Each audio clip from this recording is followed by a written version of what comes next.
Welcome to the Introduction to Multiplication. Today, we're going to talk about strategies that you can use to represent multiplication. Did you know that you're already a pro at doing multiplication and you didn't even know it? Think about times where you have skip counted to total up a number of objects you and your friends had. It could be markers, erasers, tacos at lunch, or even shoes. The fact that you counted groups of the same amount of something meant that you were recognizing equal groups, the first step in multiplying. Today, we have a few goals to get through. We're going to discuss three big things. The first thing we're going to discuss is what multiplication means to you and the rest of the world. Secondly, we're going to discuss ways to represent multiplication situations, such as repeated addition, arrays, groups, and objects. And last, we're going to talk about what the commutative property of multiplication is and what it means to you and in our world of multiplication. At the end, you are going to practice and apply these concepts by completing a practice page with your mentor and then completing the real-world project by yourself. Let's get started. Let's start with a little thinking. Meet Mike. Mike loves to take his two dogs for a walk in the park. How many people are walking their dogs in this picture?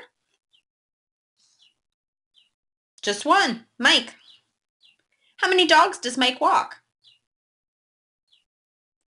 Two.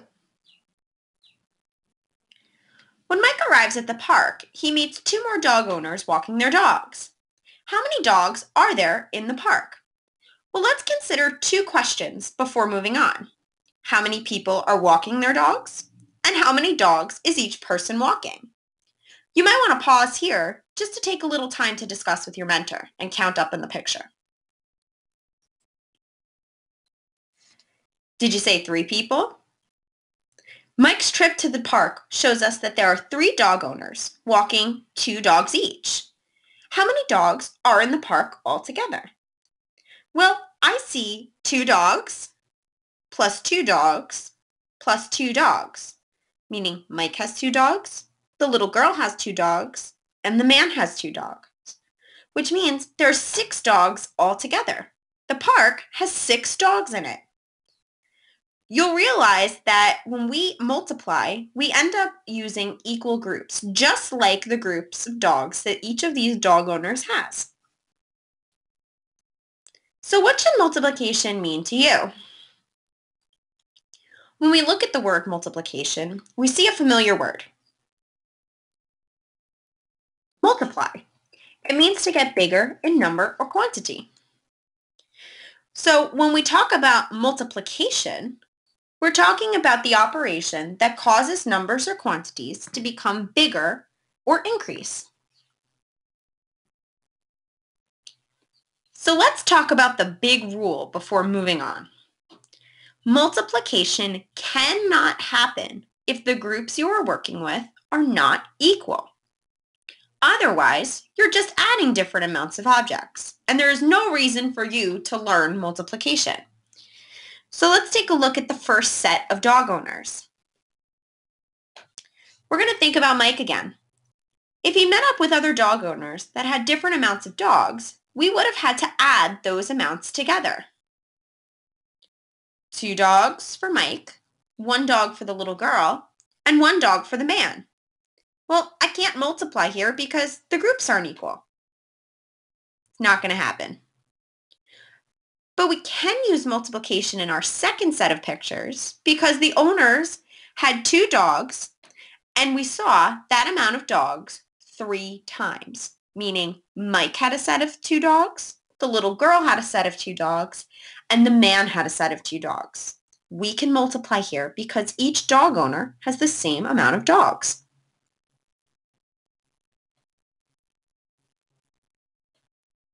So how do I represent multiplication situations? There's 3 big ways that we're going to discuss. The first one is repeated addition. The second is arrays, and the third is groups and objects. Before we move on, let me give you a few hints. If at any point anything is confusing or you want to try to work on it with your mentor, pause the screen, take a minute, and feel free to go back. If you already know a concept, feel free to skip ahead a little bit. Always make sure that your work area is ready and clean. I'll give you hints along the way as to what you should have ready and prepared. Let's talk about repeated addition. When we repeat something, it means that we're doing the same thing over and over again. In repeated addition, we are using addition over and over again to find a total number of objects. Repeated addition can only be used when you're adding the same number many times. So if your groups are not equal, you can't do repeated addition. When we look at the park, we see that each owner has 2 dogs. We can use repeated addition to find out how many dogs are in the park because each owner has the same amount of dogs. You'll notice that we put a number 2 underneath each dog walker. Mike has 2 dogs, the little girl has 2 dogs, and the man has 2 dogs. We can call this repeated addition because we're repeating the same number, 2, over and over again 3 times. In the end, we add them together and we get a total of 6 dogs. So try it out. Pause your video and work with your mentor. Decide if each situation below can be solved using repeated addition. Make sure you're able to explain why or why not. You don't have to solve the problems, but if you would like to try, go for it. We will check our answers on the next slide. Take as much time as you need. Just remember to hit play to go on to check your answers.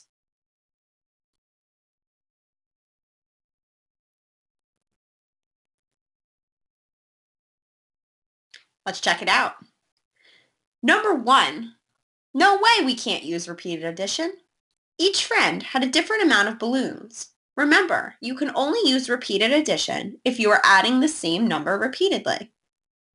Number 2, yes we can. Each cat has the same amount of treats in the bowl. We are adding the same number, 4, over and over again. Number 3, yes. Each cookie has the same number of sprinkles, 5. We are adding 5 sprinkles 5 times, representing the 5 cookies. Did you get it all? If you need to take a second, pause the video, go back and discuss with your mentor. How did you do? Were you able to figure out if each problem had repeated addition in it? Our next stop is arrays. An array is a picture representing objects organized into neat rows and columns. Each row or column has the same number of objects in it. An array can be represented using counters or other objects. You do not have to use the exact object you are talking about to show an array. Usually, people use counters. They'll use something smaller from around the house. Sometimes people use paper clips. The point of an array is to be able to show a picture representing a multiplication fact. It's easier to understand and it's easier to see. So let's talk about our dog walking problem again. Below, you'll see an array that represents the dog walking problem from the beginning of our video. This array has 3 rows representing each of the 3 dog owners. There are 2 counters in each row, representing the 2 dogs owned by each person. The top row represents Mike and his 2 dogs. The middle row represents the little girl and her 2 dogs. And the bottom row represents the man and his 2 dogs. We would say there are 3 rows with 2 objects in each row. Let's try this one together. For this next part, you'll need about 20 paper counters. You can find them on your project tools page. About 20 small household items, such as pennies, magnets, etc. Pause here to get yourself set up. If you would prefer to use one or the other, just pick one. If you'd like to have options and you'd like to try the counters and a small household item, that's fine too. Play the video again when you're ready to move on.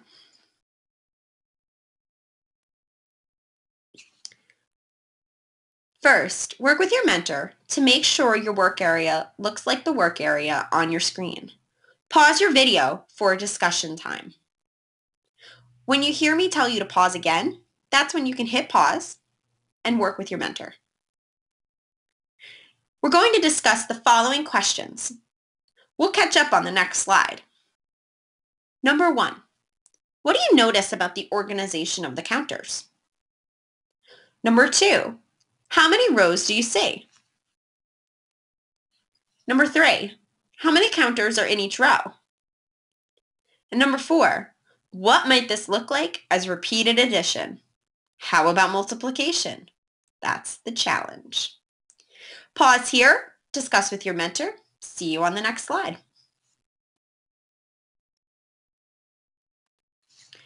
I hope you guys had a great time talking. Let's catch up. Our first question was, what did you notice about the organization of the counters? I'm sure your answer doesn't exactly match what we had to say, but here are some of our thoughts. Arrays must be neat and organized. You can see that each counter is lined up with the one that is above, below, and next door. It makes it easier to relate this picture to multiplication. So as we move on, one of the big things you need to remember is that your arrays have to be neat. We can't have counters floating all over the place. We want it to be organized so that we can represent a fact using a picture. Number 2, how many rows do you see? You need to remember that rows are horizontal, meaning going across from left to right. If you were to look going across from left to right, horizontally, you would see 3 rows. How many counters are in each row? As you looked across from left to right, you should have been counting each of the counters or the circles that you see. Each row has 5 counters, including the counter that begins the row. Many times, the beginning counter is forgotten because it is thought of as just being the starting point. Don't forget about him. He's going to be really sad.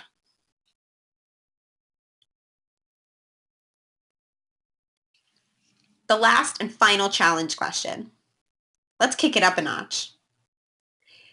If you were to show this using a repeated addition equation, you would have to think of 2 things: the number of rows and the number of objects in each group. Let's set it up. Let's see what this would look like if we made it into a multiplication sentence.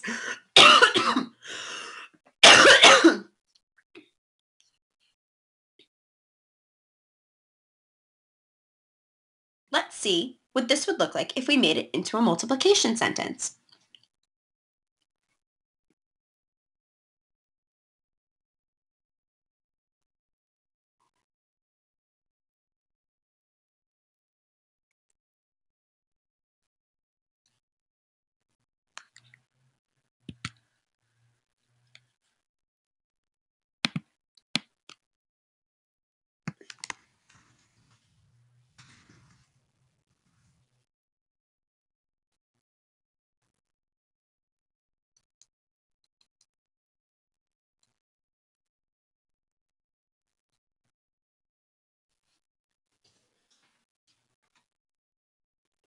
Let's see what this would look like if we made it into a repeated addition sentence.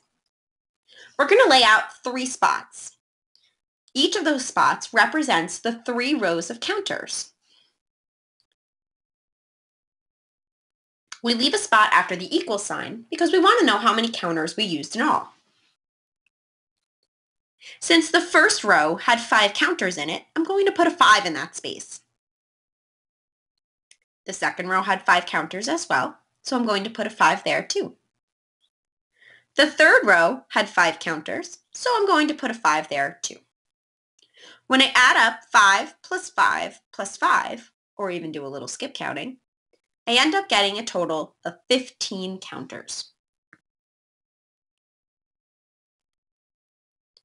Let's try to set it up as a multiplication sentence now. I leave 2 spots open. The first spot is for the number of rows, And the second spot is for the number of objects in each row. Of course, after the equal sign, I put the total. We know that this array has 3 rows. Let's put a 3 there. We know that there are 5 counters in each row. We'll put a 5 there. We have 3 rows with 5 counters in each row. We do 3 times 5, and we get a total of 15 counters.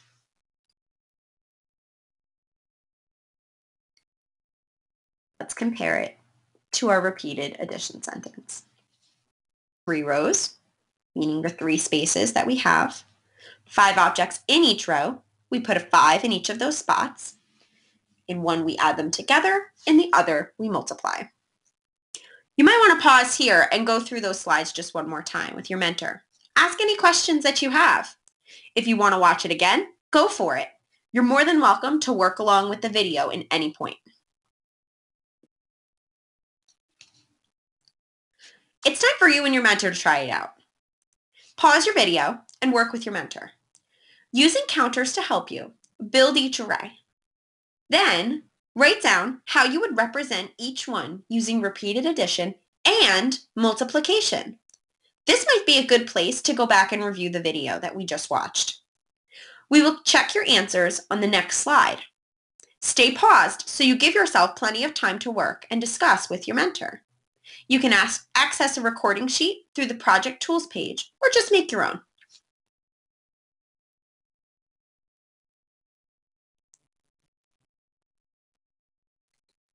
How'd you do? I hope you had a good discussion. Take a look at number 1. 2 plus 2 plus 2 plus 2 plus 2 equals 10. I had 5 rows, 2 in each row, and that gave me a total of 10, which means that I have 5 times 2 equals 10. Let's take a look at number 2. 3 plus 3 plus 3 plus 3 plus 3 plus 3 equals 18. 6 rows times 3 in each row equals 18. Number 3. 4 plus 4 plus 4 plus 4 plus 4 equals 20. I had 5 rows with 4 in each row. 5 times 4 gives me 20. So what happens if we do this? As you can see, I have an array on the left, but then I have an array that's turned around on the right. Same array, I just turned it. Pause here. With your mentor, discuss what you noticed has changed from the first array to the second. Discuss anything that you think stayed the same. Unpause when you're ready.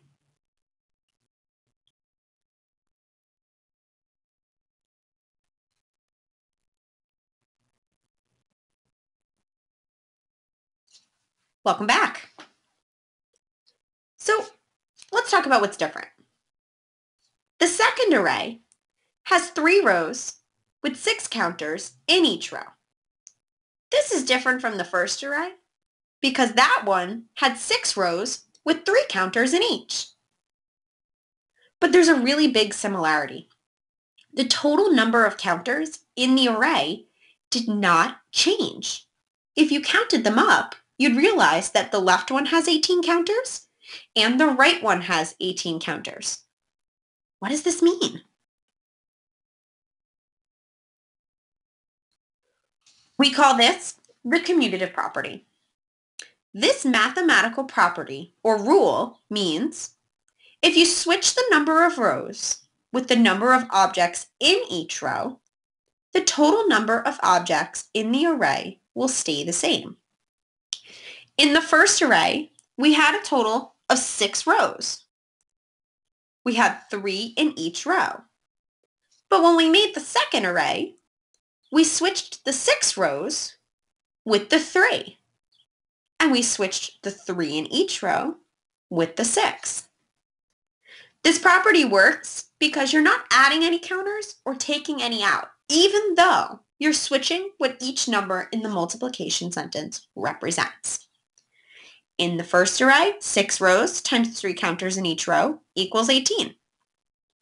In the second one, 3 rows times 6 counters in each row equals 18 counters. So let's try it out. Pause your video and work with your mentor. Use your knowledge of the commutative property to write 2 multiplication sentences to represent each pair of arrays. Discuss what changed from the first array to the second array. You will check your answers on the next slide. Build the arrays in your workplace if you would like. Just remember, the commutative property tells us that you're not adding any counters in and you're not taking any out. So keep that in mind as you talk and discuss about each of these arrays. See you in the next slide.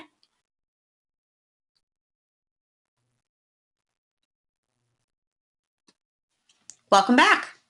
Hope your discussion was good. Let's take a look at the first array. On the left side, we had 5 times 2 equals 10. 5 rows of 2 counters, 10 counters in all. In the second array, we had 2 times 5 equals 10. 2 rows of 5 counters, 10 counters in all. The placement of each of the numbers, the 2 and the 5, changed from each array, but each of the arrays had 10 counters. Let's look at the yellow arrays. On the left, you have 5 times 4 equals 20. 5 rows of 4 counters. 20 counters in all. On the right-hand side, you have 4 times 5 equals 20. 4 rows of 5 counters. 20 counters in all. Just like the other array, the 5 and the 4 switch places, but the 20 stays the same. We did not add any counters in, and we did not take any out. Great job! Let's move on to groups and objects. We can also represent multiplication by creating groups with objects. Pause your video and discuss with your mentor how the following pictures are different and similar. Look at the picture on the left, the array, and then look at the brand new picture on the right. Take your time. If you have to go back at all, please do. See you on the next slide.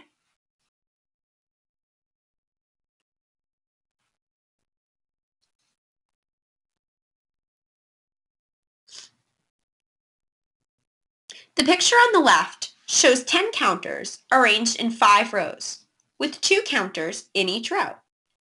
We learned that we call this an array. The picture on the right shows 10 counters in 5 groups, with 2 counters in each group.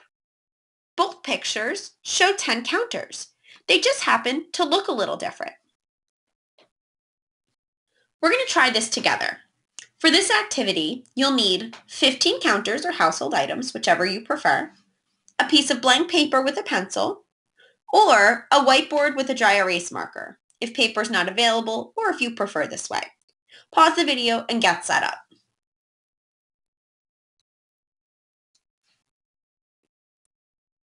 Today, our counters will represent apples in this activity. 7 friends went apple picking one weekend in September.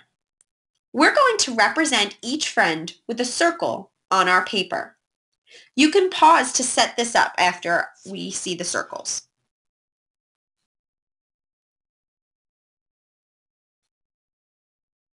Make your paper look like our screen.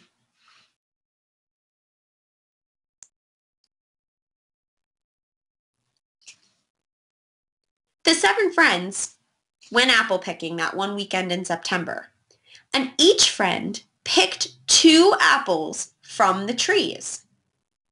We will represent the apples using counters. We will place 2 in each group. You have your circles drawn on your paper. Take your counters and put 2 in each of the circles. Friend 1, friend 2, friend 3, friend 4, friend 5, friend 6, and friend 7. Pause and take a second to set it up.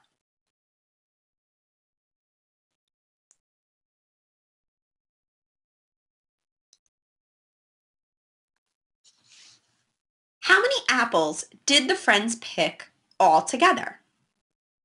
Pause here and work with your mentor. Try repeated addition or multiplication to solve. Instead of thinking of rows and objects in each rows, replace the rows with the groups. Pause here and we'll see you on the next screen.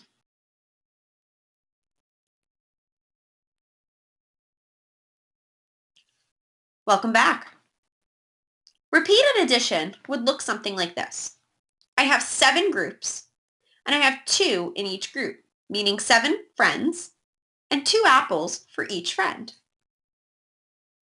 2 plus 2 plus 2 plus 2 plus 2 plus 2 plus 2. And when I add all of them up, I get a total of 14 apples. Remember, we can call this repeated addition because we're adding the same number of apples each time. Multiplication would look something like this. Like I said before, where we would typically include a number for rows in the first part of the equation, we're going to use that for groups. Rows and groups represent the same number in a multiplication problem. I have 7 groups, or friends, and I have 2 apples in each group. That means the first number I'm going to use is a 7. I'm going to multiply it by 2, and it's going to give me 14 apples. Now it's time for you to try it out with your mentor. Pause the video and work with your mentor. Draw groups and objects to represent each multiplication sentence given. Discuss how to represent each one with repeated addition. Remember, the first number in the multiplication sentence represents the groups. The second represents the number of objects in each group. We're going to check your answers on the next 2 slides. Good luck!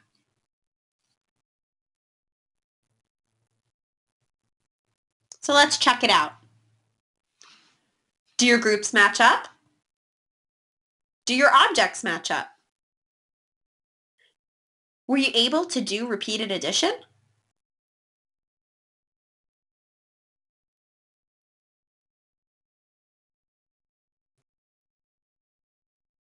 Feel free to pause the video here and go back and check your answers as much as you'd like.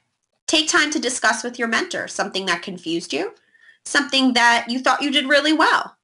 Be proud of all that you've accomplished so far.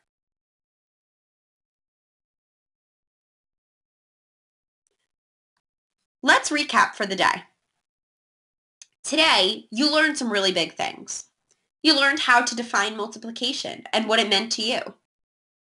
You learned 3 ways to represent multiplication, and you used all 3. Repeated addition, arrays, groups, and objects. You also figured out what the commutative property of multiplication was and how to use it, showing a multiplication sentence and an array. I'm so proud of everything that you've learned today. So what's next? It's time for you to practice and apply what you've learned. Please feel free to come back to this video at any point in time. Look at the whole thing again. Look at small pieces of it again. Use it as a tool for you to be a pro at multiplication. Your first step is going to be practicing with your mentor. Download the Concept 1 guided practice page. Complete the practice with your mentor. When you finish, click the guided practice answer key link on the Concept 1 student page to review your answers. When you finish checking your answers and discussing, it's all up to you. It's time for you to complete the It's All You real-world project on your own. This project is going to have you use the skills that you used today and apply it to create something from our world.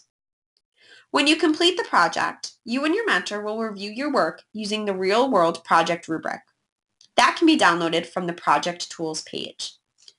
Please feel free to come back to this part of the presentation in case you're not sure where to go, where your resources are located, or what step is next. Thanks for working so hard. Keep it up. You're going to do a great job, and we'll see you in Concept 2.